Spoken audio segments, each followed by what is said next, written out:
محترم ناظرین و سامعین، السلام علیکم۔ آپ کو چینل پر دل کی گہرائیوں سے خوش آمدید۔ عمر کی قید، محبت یا سمجھوتا، ایک بوڑھے شخص اور خوبصورت نوجوان لڑکی کی کہانی۔ حویلی کے کشادہ صحن میں، جہاں گلاب اور چمیلی کی خوشبو پھیلی ہوئی تھی، ایک بوڑھا شخص آرام سے کرسی پر بیٹھا تھا۔ اس کا نام نواب صاحب تھا۔ ایک زمیندار سال سے تجاوز کر چکی تھی۔ اس کے چہرے پر وقت کی لکیریں گہری ہو چکی تھیں، لیکن اس کی آنکھوں میں اب بھی ایک چمک تھی۔ نواب صاحب کے ساتھ ایک نوجوان خاتون بیٹھی تھی، جس کی خوبصورتی کسی پری سے کم نہ تھی۔ اس کا نام رانیہ تھا، نواب صاحب کی بیوی تھی۔ رانیہ کی عمر 25 سال تھی اور اس کی چمک اس کی آنکھوں اور چہرے سے جھلک رہی۔ نواب صاحب اور رانیہ کی شادی کو 1 سال ہو چکا تھا۔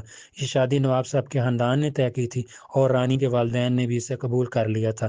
رانیہ ایک غریب گھرانے سے تعلق رکھتی تھی اور اس کے والدین نواب صاحب کے دولت مند خاندان میں اپنی بیٹی کی شادی کر کے خوش تھے۔ شادی کے بعد رانیہ نواب صاحب کی حویلی میں رہنے لگی۔ اسے ہر طرح کی آسائش میسر تھی، لیکن اس کے دل میں ایک خلا تھی۔ وہ نواب صاحب سے محبت نہیں کرتی تھی اور اس کی جوانی کی توانائی اس حویلی کی خاموشی میں دم توڑ رہی تھی۔ ایک دن رانیہ صحن میں بیٹھی اداس تھی۔ نواب صاحب اس کے پاس آئے اور پوچھا، رانیہ، تم اداس کیوں ہو؟ رانیہ نے جواب دیا، نواب صاحب، میں اس حویلی میں گھٹن محسوس کرتی ہوں۔ مجھے یہاں رہنا قید کی طرح لگتا ہے۔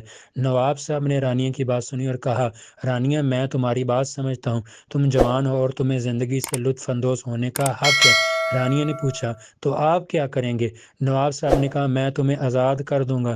تم اپنی زندگی اپنی مرضی سے گزار سکتی ہو۔ رانیہ نواب صاحب کی بات سن کر حیران رہ گئی۔ اسے یقین نہیں آ رہا تھا کہ نواب صاحب اسے آزاد کر دیں گے۔ اس نے پوچھا، کیا آپ واقعی ایسا کریں گے؟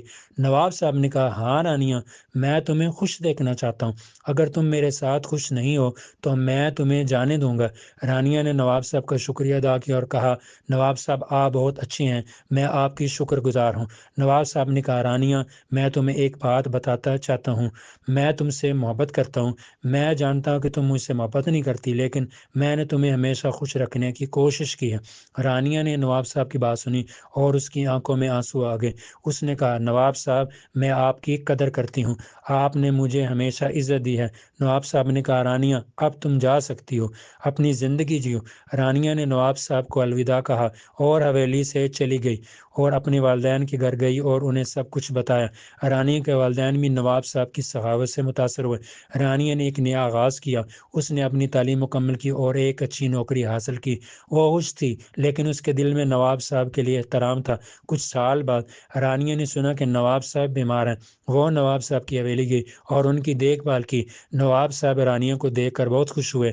انہوں نے کہا، رانیہ، میں جانتا تھا تم آؤ گی۔ رانیہ نے نواب صاحب سے کہا، نواب صاحب، میں آپ سے معافی مانگتی ہوں، میں نے آپ کے ساتھ انصاف نہیں کیا۔ نواب صاحب نے کہا، رانیہ، تم نے کچھ غلط نہیں کیا، تم نے اپنی زندگی جی۔ نواب صاحب کچھ دن بعد انتقال کر گئے۔ رانیہ نے ان کی آخری رسومات ادا کیں۔ اس نے نواب صاحب کی وصیت کے مطابق ان کی جائیداد غریبوں میں بانٹ دی۔ رانیہ نے نواب صاحب کی یاد میں ایک فاؤنڈیشن قائم کی جو غریب لڑکیوں کی تعلیم اور شادی میں مدد کرتی تھی۔ رانیہ نے اپنی باقی زندگی نواب صاحب کی یاد میں گزاری۔ کہانی کا اخلاقی سبق، یہ کہانی ہمیں سکھاتی ہے کہ ہمیں دوسروں کے جذبات کا احترام کرنا چاہیے۔ ہمیں کسی کو بھی زبردستی اپنے ساتھ نہیں رکھنا چاہیے۔ ہمیں دوسروں کو آزاد کرنے کی ہمت دکھانی چاہیے۔